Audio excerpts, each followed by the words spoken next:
आजचे लोक म्हणतात श्रद्धा नकोच. अरे श्रद्धा जर तुम्ही उडवलीत तर आपला देश टिकणार नाही, राष्ट्र राहणार नाही. राष्ट्र हीच मुळी एक श्रद्धा आहे.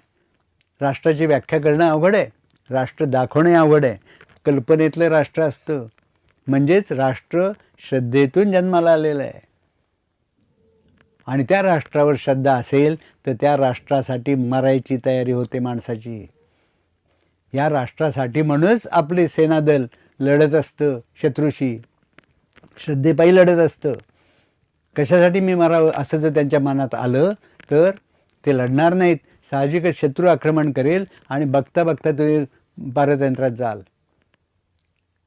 श्रद्धा उडवण्याचा मूर्खपणा कुणी करू नये हे मुद्दाम सांगतो. श्रद्धा ही अत्यंत मोलाची आहे आणि त्या श्रद्धेपायीच सगळी कार्य होतात.